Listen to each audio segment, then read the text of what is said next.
On February 9, 2004, a quiet and cold Monday evening in New Hampshire, a 21-year-old nursing student named Maura Murray stepped into her aging Saturn sedan and drove away from the University of Massachusetts Amherst campus. She didn't tell her friends where she was going. She didn't tell her roommate. She didn't tell her professors. She simply packed clothes, textbooks, her phone, her ATM card, and a few personal belongings, locked her dorm room, and vanished into the night. Hours later, her car would be found crashed on a rural road nearly 150 miles away. But Maura was gone. And what happened between her departure from campus and the moment her car struck a snowbank remains one of the most perplexing missing person cases in modern American history. Maura was known as disciplined, athletic, and focused. She came from a close family in Massachusetts and was in the middle of her nursing program. Her week had begun with normal activity. No sign she was planning a spontaneous trip. But in the early hours of February 9th, something happened. Her supervisor at the campus security job later said Maura appeared deeply upset that night, staring blankly at a computer screen, worried, distant.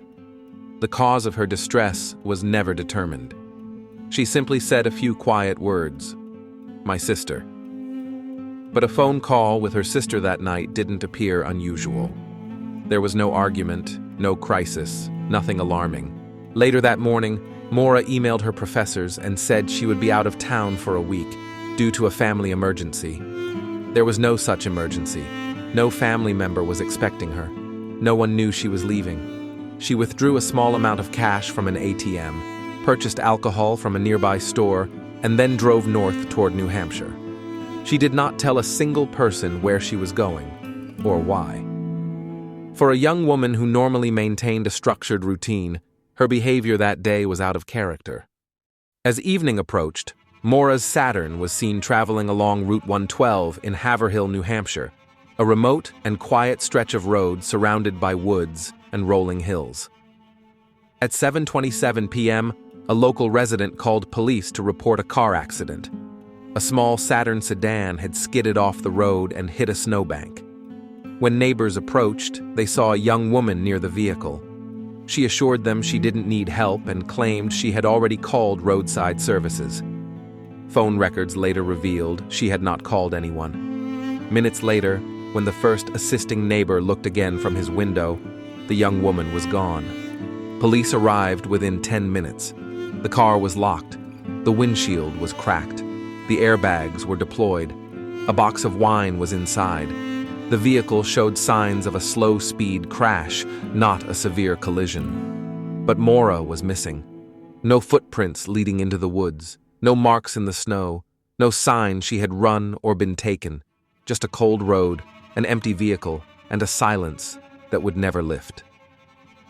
In the days that followed, the search for Maura grew into one of the largest in state history. Volunteers, dogs, helicopters, and state police combed the woods and rivers around Route 112.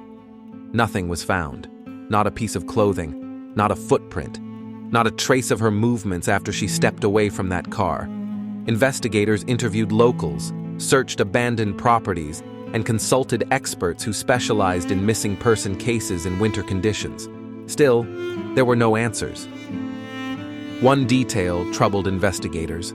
Maura did not appear to have brought warm clothing with her.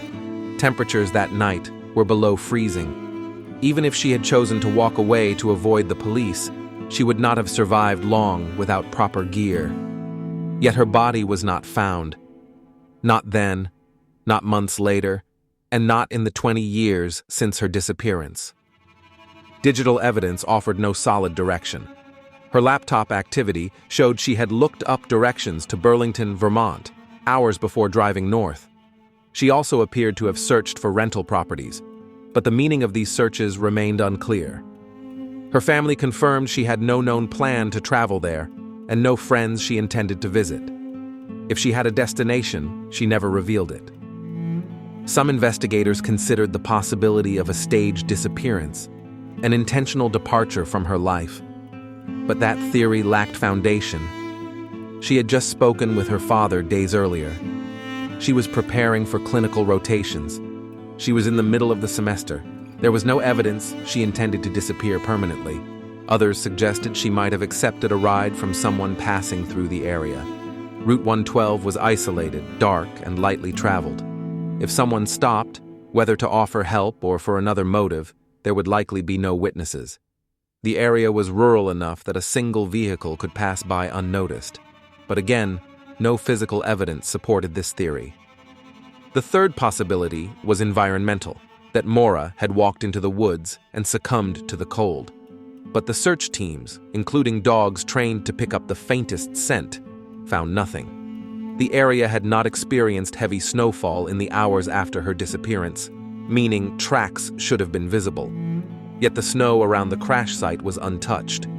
Years later, the case remained open, and interest in Maura's disappearance grew. Amateur investigators, armchair detectives, and true crime followers studied every detail, searching for overlooked clues.